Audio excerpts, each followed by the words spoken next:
Vlad, how the fuck do you know all this, man? You the FBI for real, man. You done did real surveillance on me. Right, we're the feds. We're the feds, man. We've been Where I listening to stay at there, fool. I've been listening to all your phone calls. I know where you live.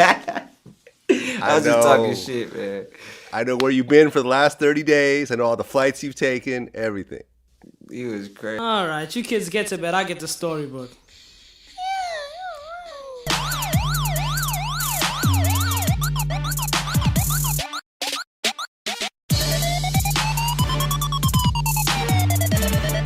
In the spring of 1999, 24-year-old Vladimir Feldman was on a course to becoming the youngest special agent in charge in the FBI's history.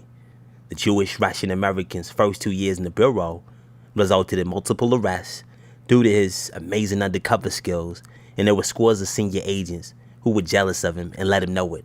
"I was busting mob bosses when you were still in your daddy's nutsack." One agent barked at him one evening as they changed clothes in the men's locker room inside the basement of the J. Edgar Hoover building in Washington, D.C. Vladimir, or Vlad as he preferred to be called, made a personal goal to become the director of the FBI by his 40th birthday. But sight of that accomplishment was blurred during a special meeting put together by the Department of Justice, who oversees all the federal government law enforcement agencies. The Alphabet Boys is what the criminals called them. The FBI, the DEA, the CIA, the ATF. You get the picture, right? The director of the Justice Department was looking for a savvy agent who could make undercover work a lifestyle. After the murders of rappers Tupac and Biggie, the Justice Department decided to formulate a plot to start putting gangster entertainers away because most of them were from poverty-stricken neighborhoods, so having access to millions of dollars through their musical success would only entice them to use that money to further their criminal enterprises, with which is how they started getting money in the first place. You know, selling drugs, blah, blah, blah. When the director asked a room full of agents if any of them listened to the repulsive music called rap, Special Agent Vlad's hand shot up faster than a horny teenage boy who was being asked if he wanted to have sex with the prettiest girl in school. Vlad had been a connoisseur of rap music ever since hearing the Los Angeles, California rapper Ice Cube's debut solo album in 1990. He was the only Jewish white boy in his neighborhood that would blast rap music from his boombox as he recited songs' lyrics as his peers looked at him weirdly. He idolized the first two white rap groups, the Beastie Boys and Third Base, because they were of his same skin color and showed him that rap music wasn't just a black thing. "Special Agent Feldman," the director said, looking at Vlad's name tag. "You look familiar. Do you drive a gray Honda Civic that's lowered to the ground with hideous chrome rims?"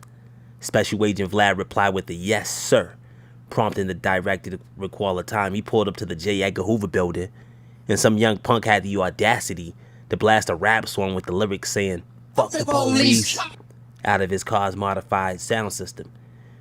"That young punk was you?" the director barked, eyeing Agent Feldman venomously. Lowering his head, believing he was about to get penalized, the director of the Department of Justice instead stunned the young super agent by motioning him to stand up and approach him. "Son, we need more radical agents like you in the federal law enforcement world. Would you be willing to work for the Department of Justice?" It was that question that changed Vlad's life forever.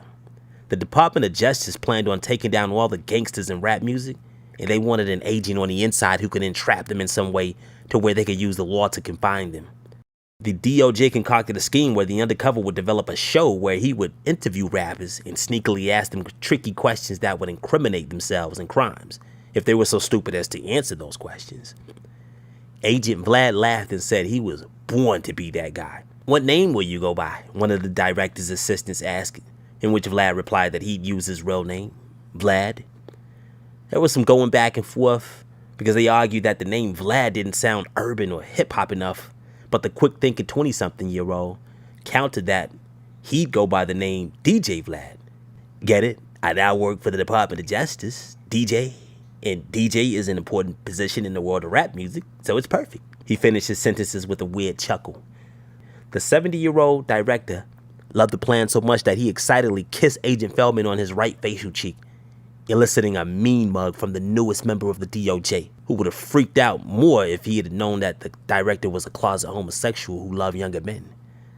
The road to racking up rappers on RICO charges was a slow one, so it took several years of the young agent appearing as an ordinary white boy that loved hip-hop before any significant work was accomplished.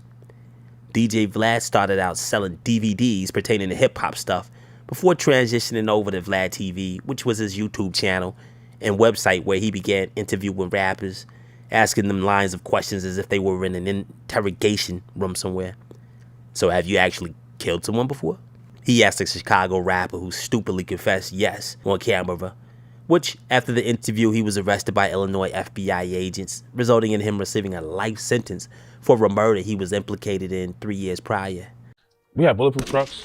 We will vest. I think for a lot of artists, it's time to go back to that. Like invest into that bulletproof truck, maybe have a vest on. Let's move a certain way. Because... Are you rappers tired of dying every month?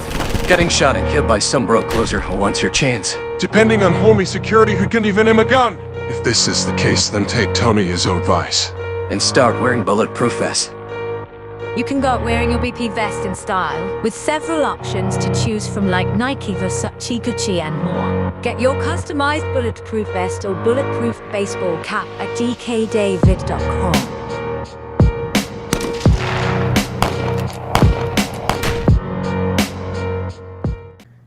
Over the next decade, Special Agent Vlad was on a roll, asking interviewees questions that got 72% of them locked up.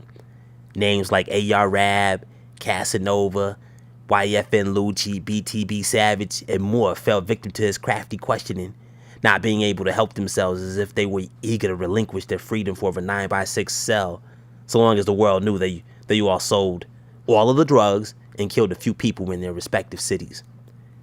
Fast forward to 2023. This was going to be a big year for Special Agent Vlad, and he could feel it.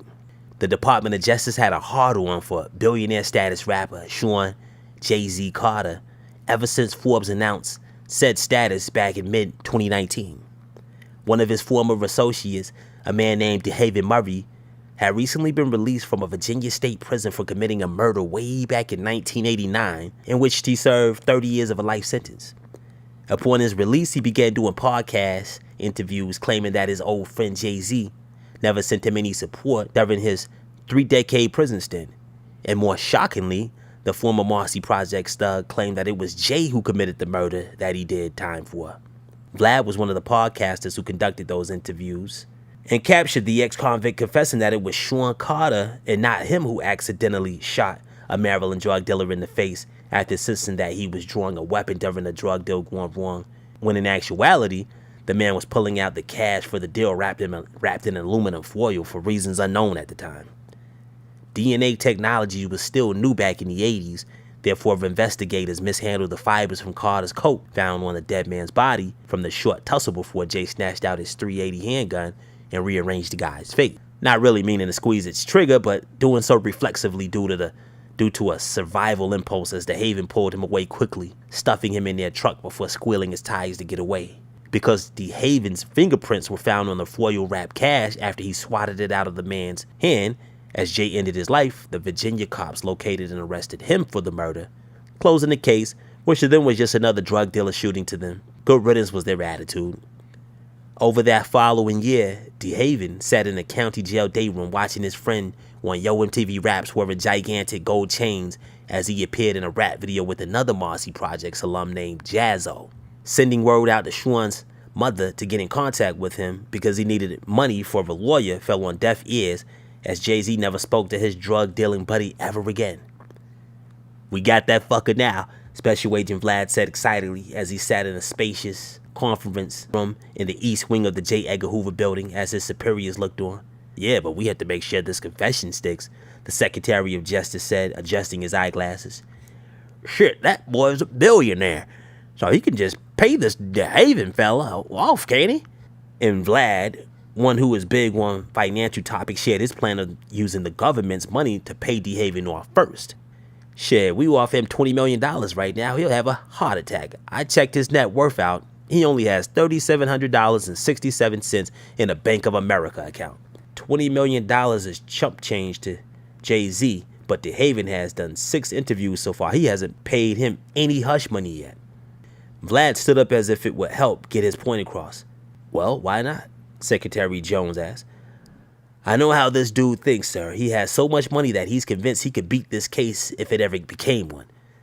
The sneaky YouTubing agent then went on to share his idea of backing up DeHaven's confession with actual video footage of the shooting, taken by some nosy neighbor who heard the men arguing in the driveway that night before the shooting. The DOJ would have the F.B.I. get one of the big feature film companies like Paramount Pictures or Warner Brothers to create a realistic VHS tape with fake footage of a computer-created crime scene from that night in Virginia some 34 years ago. Damn, Agent Vlad, you are good, the leader of the Department of Justice thought to himself as his men agreed to the hip-hop cops' plan of action before concluding the conference. Over the following months, FBI agents at the downtown Los Angeles office secured the phony yet realistic videotape from the film company that they contacted to do the work, and were amazed at the finished product of a 19-year-old Shawn Carter yanking out a black pistol and firing into the face of the light-skinned drug dealer. This shit looks just like it would have in the 80s, huh? Damn, those movie bastards are good. One middle-aged agent piped up as they boarded a private plane to deliver the tape to 950 Pennsylvania Avenue themselves, the address of the headquarters of the Justice Department. DeHaven was approached by the FBI at his job as a cook at a local Jersey Mike's Subway restaurant in Atlantic City. He prepared to bolt for the back door before remembering that he was no longer a criminal and had no reason to flee. After the 2 FBI agents gave him the information about the confession and fake videotape, his eyes nearly popped out of his head at mention of the $20 million payday that came with being a snitch, which the 53-year-old man didn't give a fuck about because he was a part of a different world now, where the youngsters allowed snitches to remain alive and even continued to release music. Over 400 federal agents from California and the neighboring states of Nevada and New Mexico all volunteered to join the raid on Jay-Z and Beyonce's ultra-expensive $200 million Malibu estate on the morning of August 17, 2023. Under normal circumstances, the raid would have only consisted of 20, 25 men, but because of the high-profile celebrity of the Brooklyn boss, volunteers came out of the woodwork, eager to join the apprehension of hip-hop music's only multi-billionaire. Mr. Carter, we have a breach at the gate, sir. An over-muscular giant of a man burst into the voluminous dining area in the east wing of the mansion as Jay sat looking at his stocks as he snacked on white truffles and cheesecake. After cursing his private security guard out for interrupting his quiet time, the business mogul calmed down as more of his security force poured into the room, explaining a huge convoy of law enforcement was making its way up the driveway and they had to get their client out of the house to safety immediately. A bewildered Jay-Z went along with the drill that he had set up with his security firm in case of an emergency, but he kept telling the 2 guards that were escorting him to his escape pod in a second-level basement that he hadn't committed a crime in 30 years or so. So it has to be a mistake. It'd be better to sort that out over the phone, sir, after we clear you out of the area. A stone-faced guard spoke as he opened up the roof cover to the aquatic pod with one hand, clutching his AR-15 with the other, as the other guard helped a confused Shawn Carter aboard, strapping him in. The gazillion-dollar house had a second basement below the first basement, hidden by a secret elevator, and it was on that lower level that a water tunnel was built that expanded from the house to the Pacific Ocean, which bordered its western boundaries. The underground passage was constructed by a previous owner who was rumored to be a member of the Irish mob and was always paranoid when seen in public. Jay-Z and Beyonce found the tunnel amusing, but knew they would never have use for it.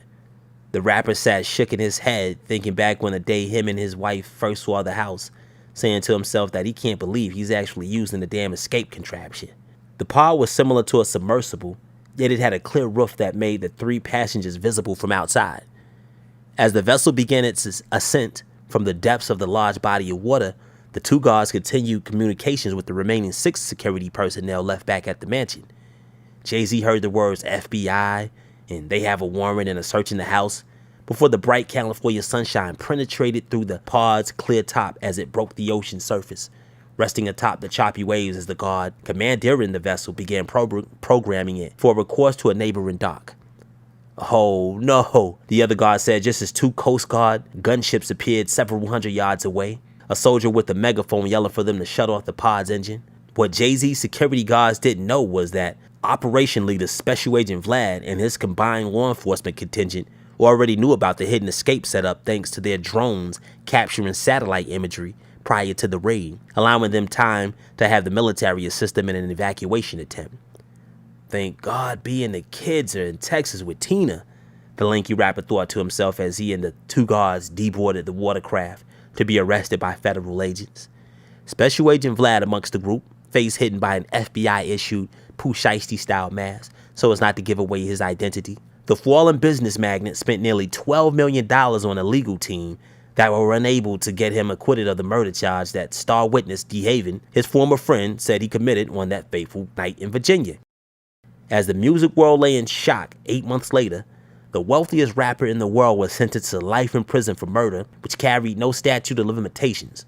Special Agent Vlad and half of the Justice Department sat in a large conference room at headquarters, laughing at the fact that the people didn't know that they got Jay-Z off the streets, not because of the murder he committed, but because he was too powerful and wealthy and started becoming interested in prison reform, helping several rappers out of legal trouble like 21 Savage and Meek Mill.